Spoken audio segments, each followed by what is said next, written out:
Welcome, Richard Cohen, to Coaching in Session. How are you doing today? I'm doing great. How are you? Doing well. Thank you so much for coming on. How you I met was very interesting because we met on Facebook just through like a general post discussion. It maybe got a little bit heated in a sense of we were kind of speaking our opinions, speaking our beliefs, and oftentimes we lose that cordiality in conversation. And I think that's one of the lost skills that we have as people, to be cordial, to be open, to understand that people have different opinions. And the work you do as an educator is helping people, I think, understand their value, their voice, and then going after it. I have you on today as an educator, and we're going to be talking about a little bit about the work you do, but in your own words, can you explain what you do as an educator and how you help people? Sure. So I have been for about 40 years now an early childhood education professional. So proud to call myself an early childhood education person. And so what that means is that way back in the day, I have been an infant teacher, a toddler teacher, a preschool teacher, a pre-kindergarten teacher, a kindergarten teacher, a child care center director. And then most of those years, then after all that sort of humble beginning, was spent in high-level leadership positions in Washington, D.C. and elsewhere, leading national and international programs, all that relate to early childhood education and early childhood educators and their professional preparation and development. So degrees and certificates and credentials are sort of the areas of my work. And then amid all of that, for the last 30 something years, I travel all over the world delivering the keynote address at early childhood conferences. And I'm invited to facilitate early childhood professional development trainings, workshop sessions. I'm invited to consult with programs to help them improve the quality of their offerings. There's a whole lot that I've been doing for a long time. Oh, well, the other thing is I have a social media presence that I've had for about 10 years now called Zen and the Art of Early Childhood. And that's on Facebook and Instagram and Twitter and YouTube.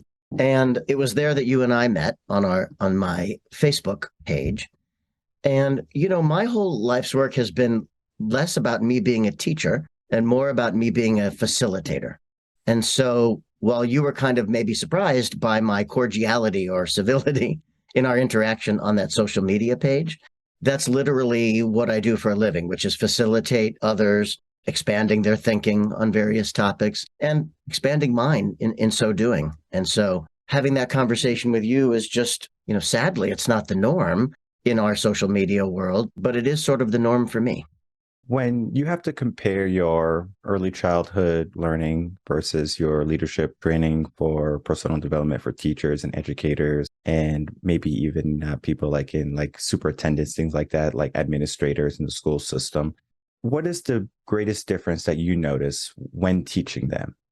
The greatest difference between working directly with teachers and working with leaders, superintendents and directors and folks in leadership. What is the difference between teaching children and then teaching adults? Well, I was greatly influenced by a woman who ended up being my master's thesis chair. Her name is Elizabeth Jones, or Betty Jones. And one of her greatest points that she made is that any work we do with adults who serve young children should be patterned after the work we do with young children. And that part of our job is to make that explicit for adult participants so that in the ways that I'm interacting with them. So, for example, when I said to you earlier, Michael, that facilitation is what I do. If you were an early childhood professional, I might say, and now let's look at how exactly what I did with you is what you would do with a group of 2, 3, or 4-year-olds. What does facilitation look like with them? And how do you create a similar sense of safety and holding space for self-expression? How do you do that with 3-year-olds? And what did you notice in how I just did that with you? So hopefully, my answer to your question is, hopefully there's not a difference between the two if I'm doing it well. When I was in college, I started out college 2006. That's when I graduated high school, went off to college. And I went to community college in Connecticut, Bridgeport, Connecticut, went to Housatonic Community College.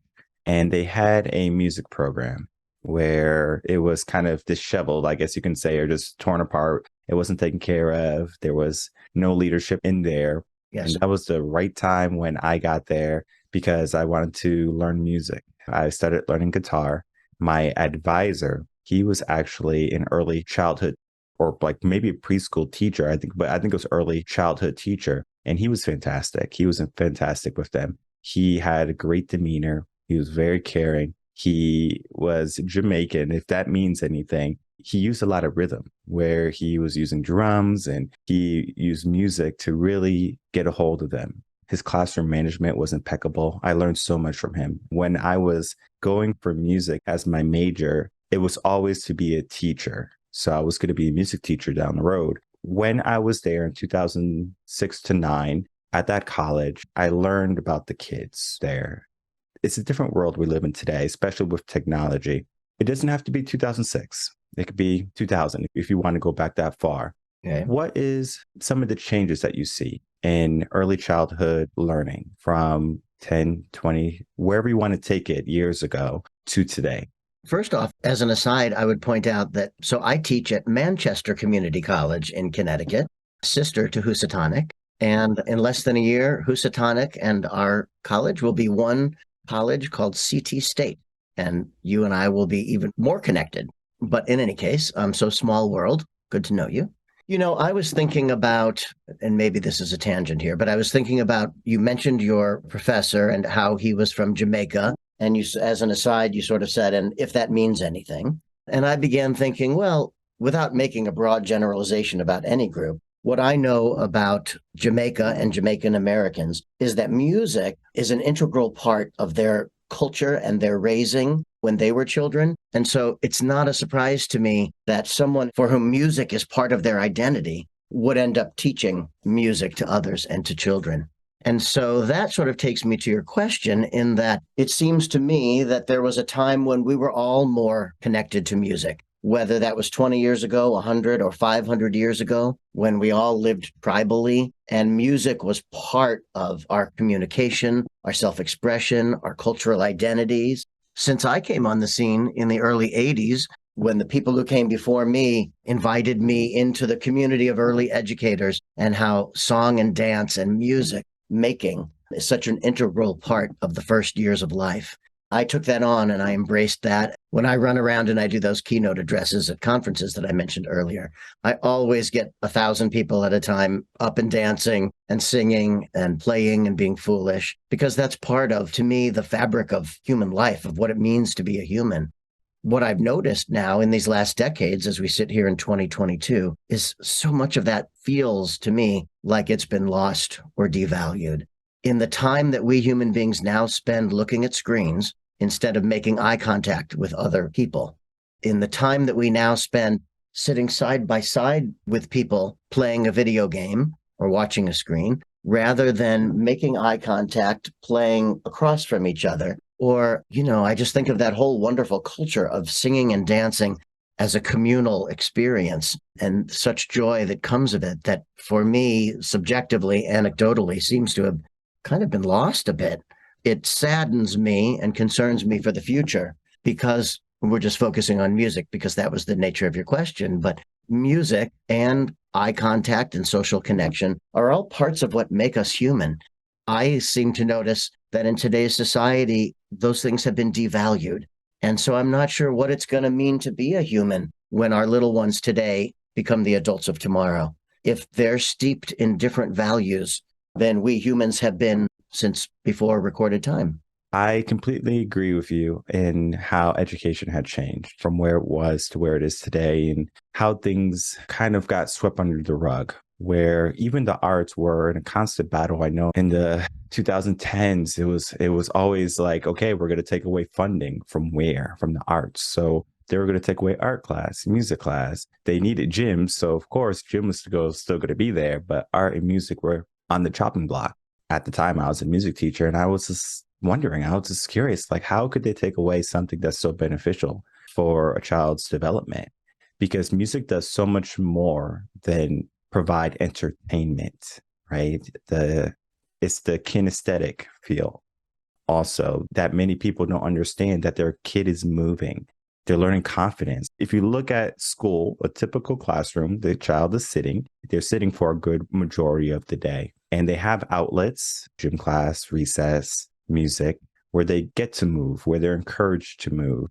But in a sense, we are discouraged from making moves or squirming. But I remember when I was young, I would raise my hand and I would just go left and right, right? So I'm just trying to get the teacher's attention where I'm just making the most movement that is appropriate in the classroom. We are told to sit down. If you need something, raise your hand, and not to really be the thinkers or basically asking the questions that we want to know. We are almost nervous to say our piece because we don't want to be wrong. We don't want to be outcasted. Why do you think our school system is going down a road where conformity seems to be the only way? And I say only way, not to start an argument, but it seems to be the leading way that many people are going down. You don't have to use the word only in your mind. You can just say conformity is the way that the majority of schools or students are going down, where they're trying to be accepted by their peers, where they're, trying to make it through the school, whatever it be, however you interpret that question, kind of going down that path. And then I think it's going to lead to some really great conversation. Well, get ready because my answer is going to open up a whole socio-political can of worms. Earlier in this conversation, moments ago, when you were pondering why we seem to be cutting funding to the arts, but maintaining, if not strengthening it, for gym and sports. For me, that directly illustrates a culture of patriarchy and misogyny, in which males have more power than females. Sports are seen as a male pastime, where perhaps art, music are seen perhaps as more feminine pursuits. And so the people who control those funds and make the decisions about what should be funded and what should not be funded, generally still today in 2022, we know this, are old white men. They are making decisions about the lives of people who are not old and primarily around our country, not white. And they don't know what they don't know. They only know a specific way of looking at the world and how to maximize returns on investment. And in terms of what you spoke about led toward the topic of conformity. I'm going way big and way abstract, but we live in a capitalist society, and our educational system has been about for a very long time conformity, standardized experiences for children so that when they're done with their schooling years, they're all judged against the same continuum of standards and expected their outcomes when they have that high school degree or community college or college degree are deeply standardized and deeply tilted toward conformity in a system that, was originated around creating factory workers 120, 150 years ago. Now we're at a point in history where, and especially after this tremendous, I'll call it an interruption of the pandemic, there's an opportunity there to kind of look around and say, wait, is this now time to change what we've always been doing and rethink what it is we want from our educational systems? And I would say, yes, absolutely. But we live in a society where there's lots of people who work hard to make sure that we don't do that. I always say one of the most dangerous phrases an educator can say is that it has always been done this way. Because if we say that, what happens is that we are not open to learn. We're not open to be flexible. And the children of our day and age today are different than they were 50 years ago. Yes. We have so much different technology that influences their development and the way they operate. Kids who are 4 years old probably know how to use an iPad better than someone who's 50. That's right. It's amazing how quick they adapt. There's a process to childhood development, whether they learn from their environment, the behaviors, identity is the last part. But then before that, it's values and beliefs. If we can we talk about the environment and the behavior aspect of childhood development? Maybe if we look at how it was and then what it is today, maybe we can offer ways that parents, because parents are going to be there with their kids and they do have a say in how their child is raised. So if they look at their environment, if they look at the behaviors that the kids see, everyone is on a smartphone, so kids learn that. If you ask a kid today, hey, let's make a phone call, they actually do this, versus me and you who probably do one of these. All right, this is the right way. This is the wrong way. Right. Would be someone who doesn't understand education because they don't have that experience yet. If we can, let's dive into childhood development And then let's focus first on the environment and the behavior aspect. One of the things we, meaning society, one of the things we know now in 2022 that we didn't know when I began working in the field of education is how human brains work. And the rise of the field of neurology and the field of learning around nervous systems has completely transformed what we now understand about how children and teenagers and adults, why they behave the way they do, and how those behaviors and learning are solidified or the foundations are built in the earliest years. So again, those people that are making those funding decisions are making it based on a surface look, a behavioral look. But we understand now better than ever that the behaviors arise through our nervous systems and originate in our minds and in our brains. To ask the question around children's behaviors and why we behave the way they do, we, as you say, need to think about the environment, and we need to know that the environment means the external world around us in our immediate space, the people with whom we are most attached or feel the most safe around and love the most, and how they behave, as you mentioned a moment ago, what they're modeling for us. But the environment is also our internal space within ourselves that in which the thinking and feeling occur that result in behaviors. In order to best serve healthy child or human development, we need to understand that human minds are most driven by meaningful experiences. So in my world, in early childhood education, or education in general, we talk about standardization of teaching and learning, like we mentioned earlier, and the standardized outcomes that we're immersed in, that young children and teachers are immersed in. And we now know so clearly, research shows us that it no longer makes sense to standardize everything because human minds are so diversely different, learn in different ways, and find different things meaningful. And so we know now that if a child is engaged in something meaningful, both the side of their brain that's used for analysis and the smaller part of that that's used for memorizing things collaborates with the creative side of the mind that imagines and oversees emotions and those kinds of things.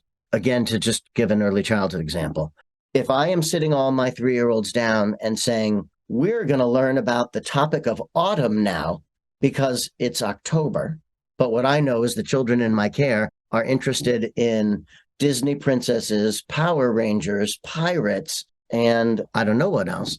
Neurology tells us, and I'm going to use a visual cue here, my hand, I'm using the small fingers pressed together, that the mind is going to learn this much. But if I expand my arms all the way out, we know that if we focus on meaningful topics and incorporate whatever it is we want them to learn within something that's meaningful, that activates their emotions, they'll learn so much more. If my goal is to help them learn reading and writing and mathematics and those things, it's foolish for me to force them to look at autumn when I can help them greatly expand their understanding of reading and writing and arithmetic if we do it through princesses and pirates and Power Rangers.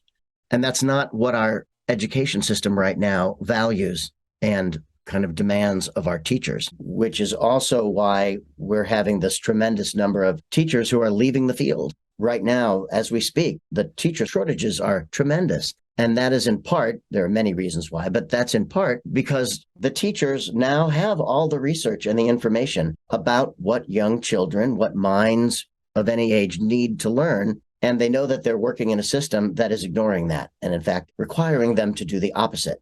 And that's painful for us. And so many of us leave. The wonderful thing about coaching a session and me asking questions is I ask very vague questions on purpose. So my guests can really interpret the way they feel and then answer accordingly to them. I'm not here to ask stringent questions that you didn't answer my question. I'm here to give you a guidepost and see where the conversation goes. And I think that's where meaningful conversations can truly come from, because how you interpret something is different and how I see the world is different maybe. And your viewpoint is amazing on creating those meaningful experiences and how we have standardized testing and everything is standardized. When I was a teacher, I remember it was during STAR testing is one of the academic tests that were in my state at the time when I was a teacher. I don't know if they still have them because I've been out of the teaching game since 2016. I left in 2016. Teaching was very quick for me in the sense of public school. I think I started teaching in the public schools around 2009, just as an intern. And then I think I was full time in by 2012. What I can say is that you are correct. And the teachers are seeing what is going on, what they can't do. It's almost like their hands are handcuffed and they can't do the best job they can. I saw many of the holes in the education system. And it was one of the reasons why I decided to do what I do today, where I'm a mindset coach. I do a lot of youth mentoring. There's a lot of holes that are there at the end of education. There's a lot of questions that children have or young adults have. What's next? They don't know how to act. They only know what they saw or what they were told, not what they felt. Because if we look again at an early age, imagination is one of those things that are crushed. We don't talk about the fairy Disney tales of the princesses and the princesses, or if someone wants to be an astronaut like Buzz Lightyear and go off into space or be a part of Paw Patrol saving the day. That is not a part of the system. That is not what kids need to learn. They need to learn about autumn and they need to learn about winter. They need to learn about arithmetic the stringent way. And then, of course, they have methods that they're trying now and like their box system math. I forget what it's called, but it's crazy. Yes. Well, before this recording started, you and I had a little joke about how neither of us knew trigonometry. Yeah. Right? But that's a required part of public education. And now I scratch my head and think of all the hundreds of things I want children to learn before they leave high school. Trigonometry is not even on my list. Yeah. Where did that come from? And why are we still holding that up as a high value? Because it's always been done that way. That's right.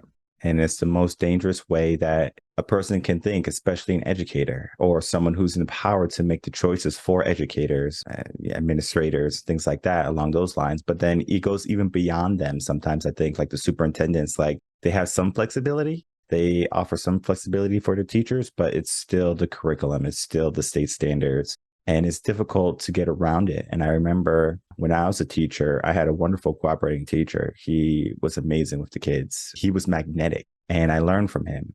My director, he didn't necessarily like the magnetic teacher, right? He was a very old school, traditional type of teacher. So how he does things or did things was different than how the current teacher was doing things. The current teacher was looking at the children versus the director was looking at the system.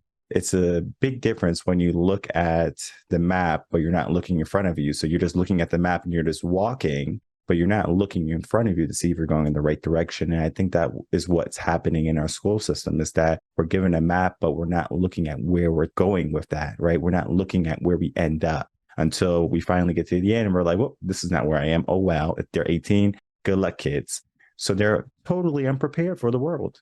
And what I tend to do with these young minds is I try to re-spark their imagination, re-spark their curiosity, and to answer any questions that they might have, because our world today leaves room for a lot of questions because we're told what to think in a sense. Where I started off the conversation today, we lost that cordiality. And when we look at a situation, whether it be public, private, what's on social media, what's popular, trending, we make a choice very quickly. And oftentimes that choice is not influenced by our feelings. It's going to be influenced by what the majority of people are feeling.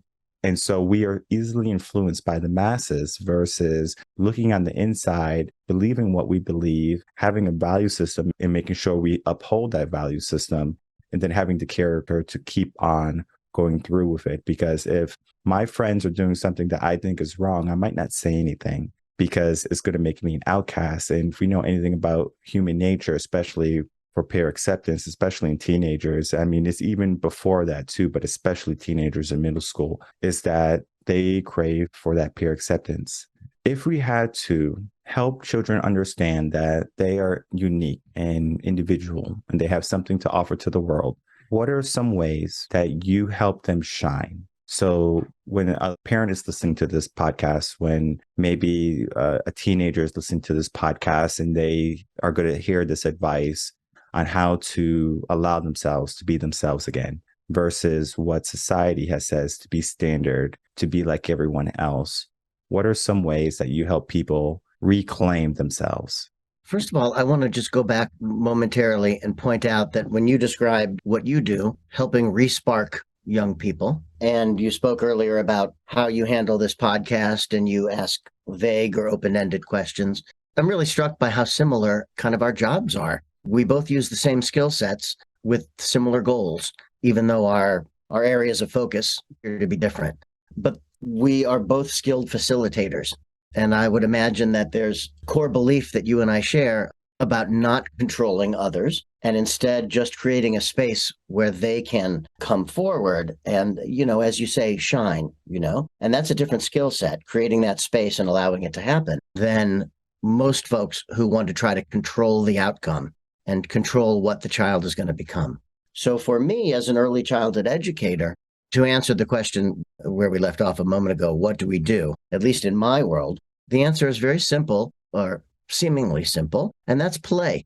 If we let young children and people play, probably the young people you work with as well, they will discover what they need to discover when they need to discover it. In my field, I would say in the right developmental moment, they'll learn what they need to learn. And that's a really different way of doing early childhood education than the way we're taught, which is sit the children down, hold up flashcards, give them coloring sheets, tell them that they can't use a purple crayon to draw the stem of a flower. Stems are green. What we're talking about there is convergent thinking versus divergent thinking. We're in a society that values convergent thinking, or problems that have one right answer. 2 plus 2 will always be 4. And our educational system is based on making sure children know the right answers to the question. Divergent thinking is about creative problem solving, realizing that there are many ways to address a challenge and that there are many things about yourself that are waiting to be discovered if only you're given the time and space to do it. And so we know in early childhood education that we need to let young children play. That means we need to give them lots of time, because we now know because of neurology, I'll call them deeper parts of the mind that don't get activated until a good 15, 20 minutes into a play session. So I need to give, or my National Association for the Education of Young Children says, children need 45 minutes of uninterrupted play every day and an additional 75 minutes outside. Those times are based on neurological research that tells us how long it takes a mind to get to a state of flow or a state of deep play where they can access the parts of their brains that will allow them to discover new things about themselves and about the world. So we have to give them time. We have to give them space. A great preschool classroom has all different areas in the room: a math area, reading area, science area, block area, building, art. They need to be given time to explore those areas when they see fit. On Monday, this little one feels like she wants to spend time in the art area, but by Thursday, she's drawn to the block area. If I try to control all of that, I am working against the child's own motivations. As you do with the young people in your life, I know you follow their lead rather than trying to control where you think they should go. So we give them the time and the space to play. We're there to facilitate, to ask perhaps vague or open-ended questions to further their thinking, but never to demand, require anything, other than maybe health and safety needs, so that whoever it is, in the first 5 years of life, they've only been on the planet for 1,000, 2,000 days. And my job is to help those petals open up on their own, not force them open, let them bloom and blossom. I can't make them do that. I can just hold the space for that to happen. And the most important medium in early childhood education is play, which, to tie it back to what we were talking about earlier, includes lots of singing and dancing and music. I often tell this story to educators when we're talking about this aspect because it's important for parents and for teachers and for whoever to understand this aspect of learning, especially in a young child. There was a mother who was taking her son, and it was raining that day, and they were just walking. They were about to cross the street, and there was a huge puddle. The kid sees the puddle, and the kid's like, "Oh, look at that puddle. It looks like fun." Now, the mom doesn't want to deal with wet socks and a wet child, so she says, "Come here, go around the puddle," right? She stopped that child from learning so many different things. Physics, understanding of the feeling of wet socks, right? There's a lot to it. But as adults, sometimes we look at convenience. We don't want our kids to be dirty. So don't play in the mud, don't go out in the rain, things like that. And we're so quick to say, well, this is easy for me. Here's a phone. Here's an iPad. Parents typically will take the more simplified path if they don't have the flexibility, and most parents don't have the flexibility today. A lot of parents, especially in the Western household, is that both parents are working to make ends meet. There's not much time, and parents are stressed. So they're coming home and they're not necessarily worried about their child's education because the kid just got back from school. So they're expecting the teachers to do a great job. Mom and dad are checked out. So they still might have to make dinner. Maybe dad has to go out, cut the lawn, right? Whatever it be, they have other things to do. But then at the end of the day, decision fatigue sets in. Let's just sit down and watch some TV. Let's not go to the park and, go outside for 45 or 75 minutes to play, because that right there is going to be taxing on the parent. When in reality, if they look at what they gain intrinsically from it, it's going to be different than if they just sat on the sofa with their child or their kids. It's challenging for parents today to be effective educators when they don't have any formal training. The pandemic showed how clear it is that parents are not equipped to be educators. Not saying that a parent doesn't have the best intentions or wishes for their child. I'm not saying that. What I am saying is that teachers, we go through several years of education. Most teachers go off to get master's degrees, higher education, to learn how children learn, to learn about the brain, and then, of course, to be the best teacher they can be every single day. Because it's challenging, especially for teachers, to have a classroom full of 25, 30 kids and then try to touch base with every single one of them. When it comes to education, education doesn't end at the end of the school day. It's going to end when we die, right? So we are learning every single day, every single day. And it's important that parents, they understand that too. What is some advice that you can give parents to help their children to grow past the school day? Some methods that they can use or enact to help their children keep on learning and to grow into the spaces that the school might not reach. Well, I got stuck on the phrase keep on learning for a moment as I was processing your question. I'm not sure if that's my greatest wish for parents, to have children keep on learning in the time that they're not in school. On the other hand, as you say, we're always learning. We're always in process, and just being awake and living is learning. So in that sense, I'm with you. As an early educator, I come back to play. Let your children play. Play with your children. Don't direct their play.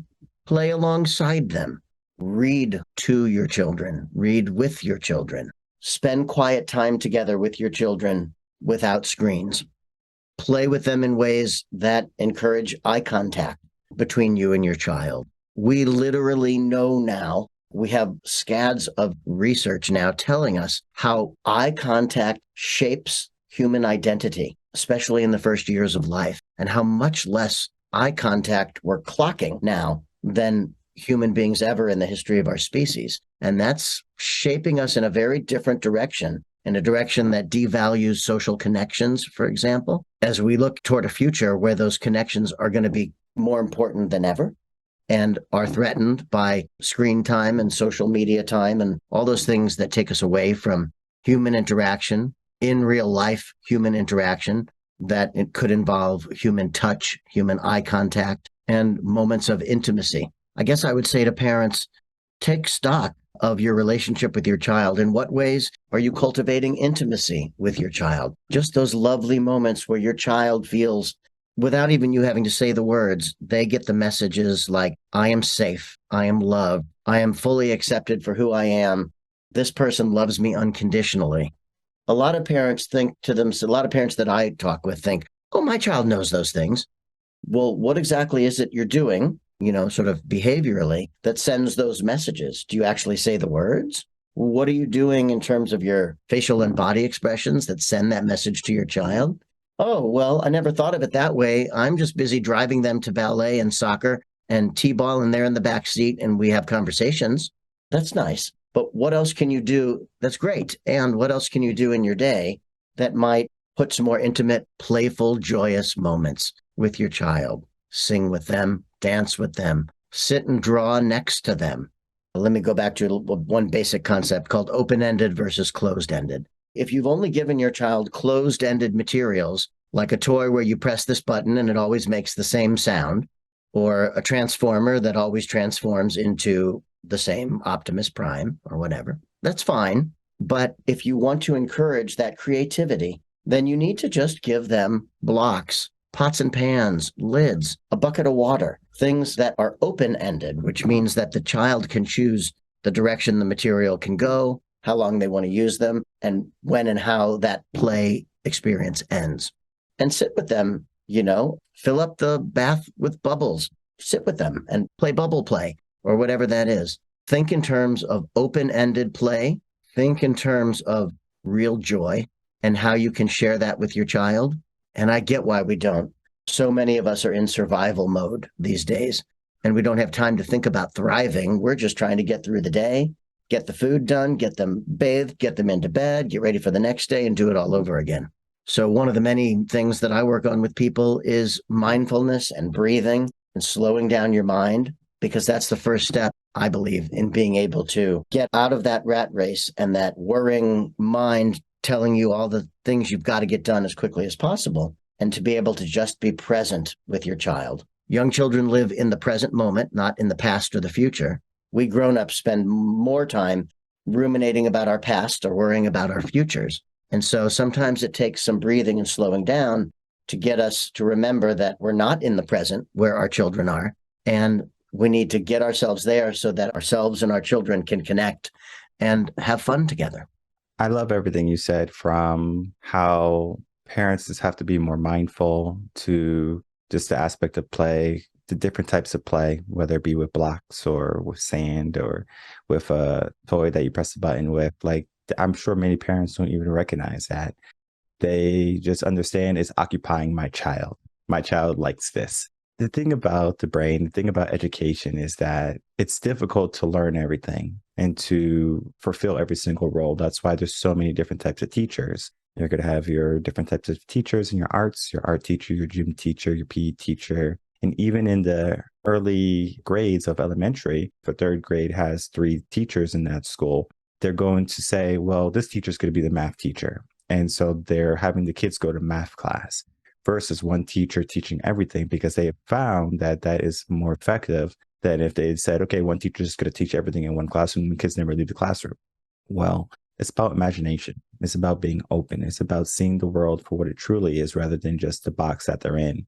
And as parents, we have to be aware of the world that we're in just as much as our kids are in. Because when we can do that, then we can start to see how our child is developing, and we can move them in the way that they want to move versus in the way that we tell them to move or the way that society is telling them to move. We allow them to be themselves. And when we allow them to be themselves and to continue on with that imagination and that creative mind, they develop critical thinking skills. They develop the ability to be unique in the sense of the world is telling me to be this, but I'm choosing to be this because this is what makes me feel right. There's so much that we don't do in our days because of time, because of other commitments. But when it comes to children, when it comes to education, we have to do our utmost to make sure that they have the best path, that we give them the tools they need to grow emotionally, mentally. Because if we don't, later on in life, they're going to have these emotional blocks where they might not know how to love. They might not, like looking at the educational aspect, they might not know how to do their taxes or balance their checkbook. Is because we're teaching them things that they might not necessarily need in their life, especially if they have a unique perspective. So education is more than just this conversation. And I want to thank Richard for coming on, spending some time with me today. I encourage you to reach out to him. He has a wealth of wisdom and knowledge that he can share with parents, with educators, that's really going to open up some eyes. And I think right now in our world, what we need is an awakening per se of this is what's happening. This is what could be better. And then start to make small changes, because if we know anything about change, the brain doesn't like change. So if we do it incrementally, if we do it systematically, saying, all right, it's going to take maybe 10 to 15 years to change our system versus how we're doing it now. Oh, this would be a good idea. This would be a good idea. But in reality, we're just still going down that path of standardized or a systematic type of approach to education, when really it should be more pragmatic.